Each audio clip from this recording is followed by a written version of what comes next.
We are active. We got green bars, we got some yellow bars, and no red bars. So that's pretty good for us. All right. Hello again. This is Ben Hitchcock Cross talking to you today. I don't have that many news stories to share. I'm coming off of a 2-day hearing. My dad was just in town, and we got some other news and gossip and so forth. I got the GOAT t-shirt on. We're rocking and rolling. And today is mostly a day for getting things done. So this will be my one distraction for today. You're all sincerely welcome. Okay. I just want to talk about where I think we are at with the Department of Workforce Development and there, because we're at one of those moments where you can kind of feel that there's an active non-sending of anything to Ben Hitchcock Cross at the moment, and sort of everybody's hoping for a bit of a détente. I think they're a little bit in anticipation of what's going to happen.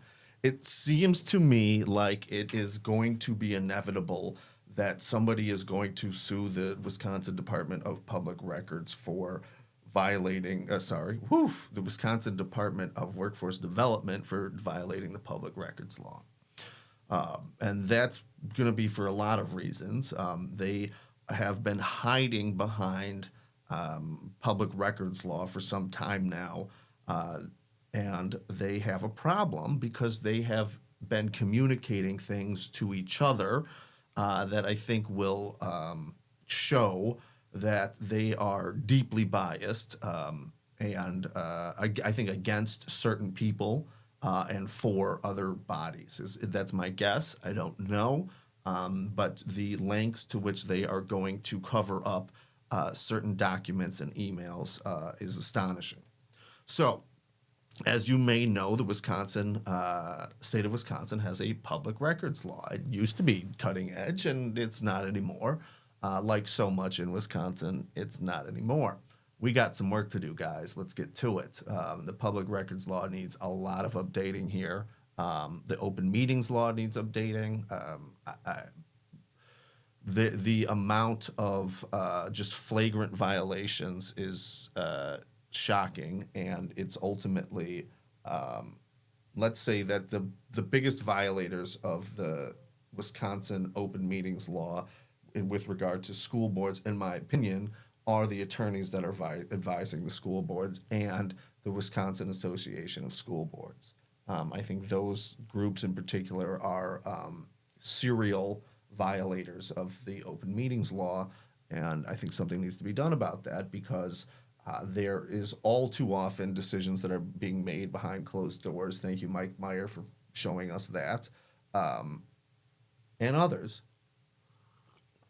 I mean, I've got one where they're pushing everybody out on overtime, and somebody's saying that it's a directive from the school board, but in fact, there's no directive from the school board. Possibly somebody told somebody that, but nobody knows.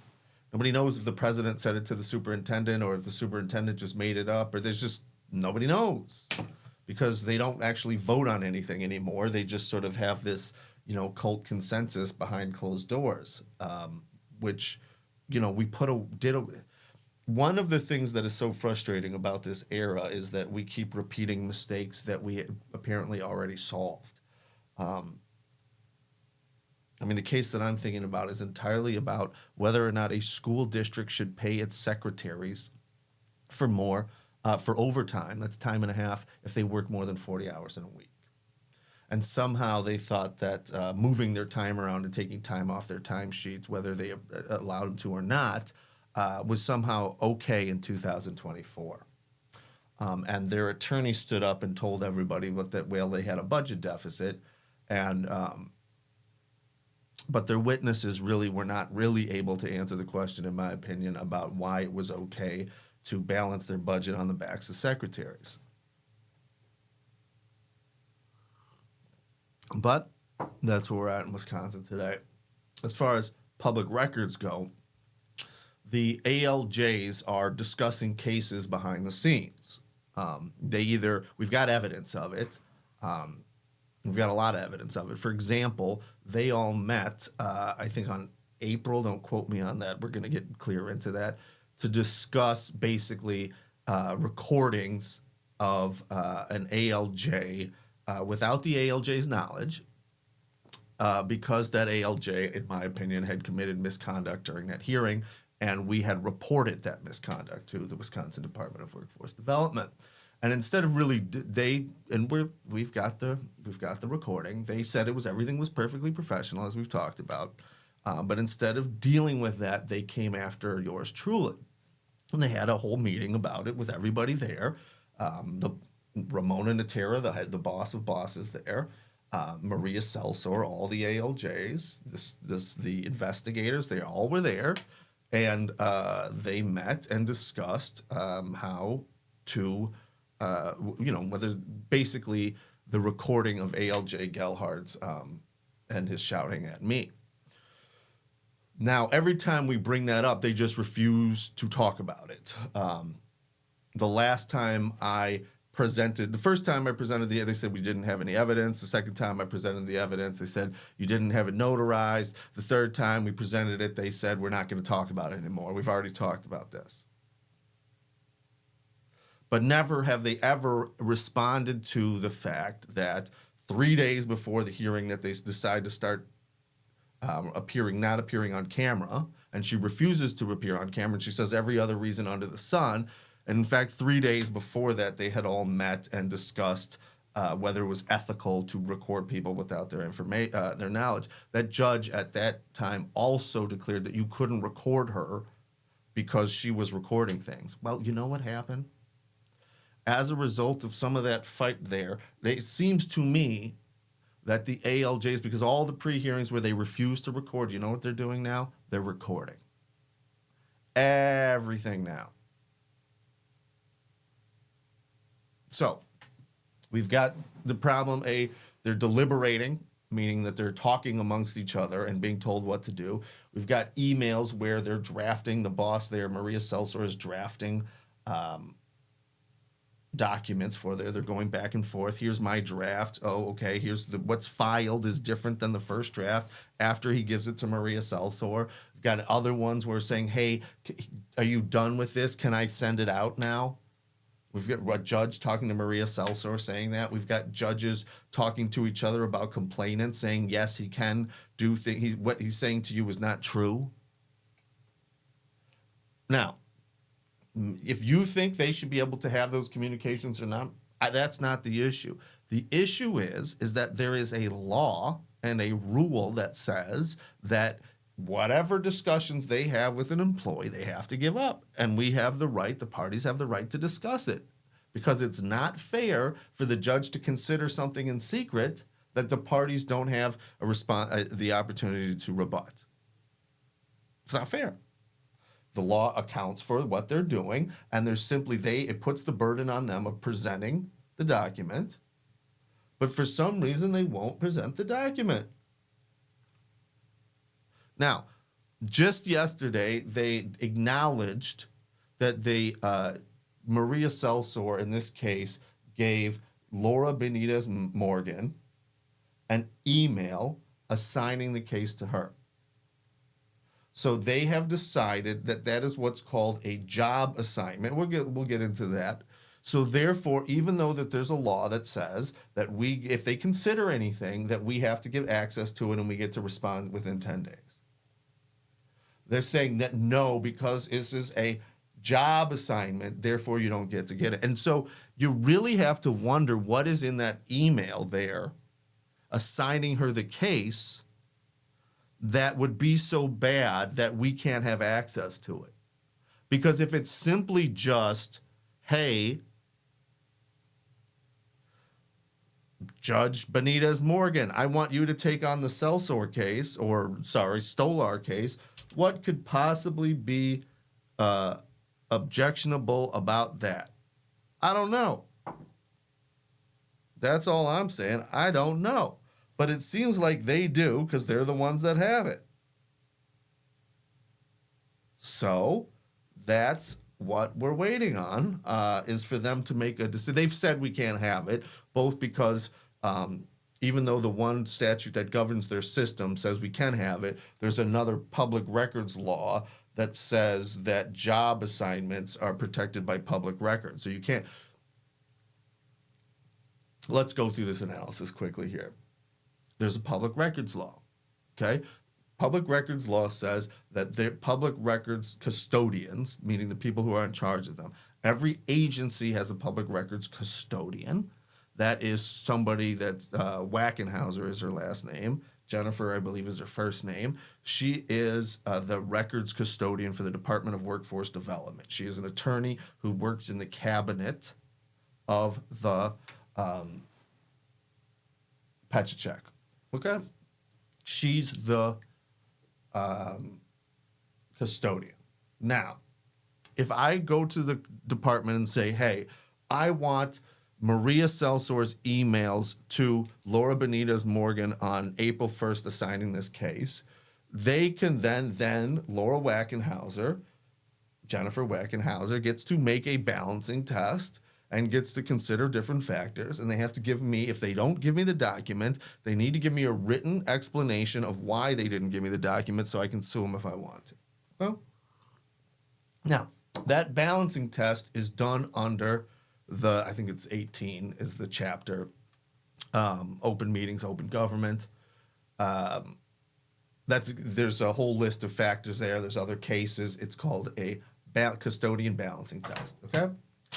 On the alternative, there is a state law that says in contested hearings, state law, contested hearings, which is what we're talking about, if like an agency employee or a member of the department has any communications with the judge has to give it to the other people, and then they have 10 days to respond.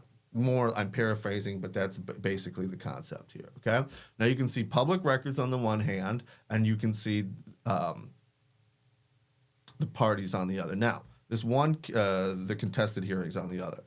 For public records, what do we have? We have a balancing test. Anybody in the state of Wisconsin can ask for public records. People from China can ask for Wisconsin public records. They're public, okay?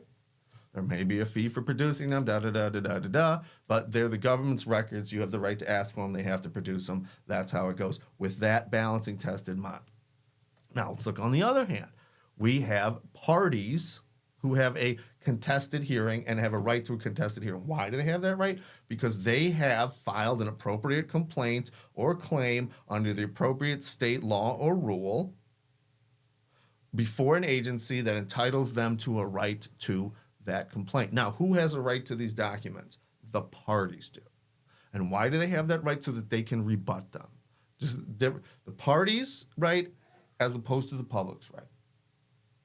And we can also see here when the balancing test, although the public has a right to everything, the parties have a specific right, and they probably going to have a greater right because of the property interest, how their specific interests are affected, the right to the case, to have a fair hearing, all of the statutory right that already gives it to them, all of those things there. So just off the bat, it's very strange when they say that the specific right you have under Chapter 227 is wiped out because of Chapter 18, okay? So then either way, you're going to have to make a pretty big argument that what's going on in Chapter 18 affects what's going on in Chapter 227. Just not even, we're talking about the parties, we're not talking about the public, the right. You're just going to have to make some kind of argument there that there's a link. And normally, if we're talking about links between two chapters, there's literally going to be a link in the statute saying this refers back to this chapter, just generally speaking, because when we look at the chapters and the subsections and we look at those as encapsulated wholes, okay? Meaning we assume the people that wrote them and put titles on, descriptive titles on them, knew that they were talking about one thing. Now, it happens all the time that there will be rights in the public record statutes that is, for teachers. That one happens a lot. The right to a public hearing for teachers is not in the teacher contract thing. It's in the public records statute. Who knows why? It is. Okay. So, again, this document, this email here from Maria Selsor to the judge must be very valuable if they're going to make such an argument. Because it seems to be an invitation to sue them and to test out whether or not the chapters jump around like that, whether or not the rules of construction are simply out the door for DWD hearings. And I kind of suspect that they know they have a problem because they already denied the public records request on the one hand, and now they're going back and saying it's a job. And when you look there, I just want to like when we're talking about job descriptions, that is in a sentence in a paragraph that talks about wage data and other confidential employee information. Okay, and then it says, as it's describing examples of confidential employment information, job descriptions, evaluations, da-da-da-da. Okay? So they're trying to say that my belief of what a job description would be, you know, the plain understanding of what that would mean in the context and everything, is a job description.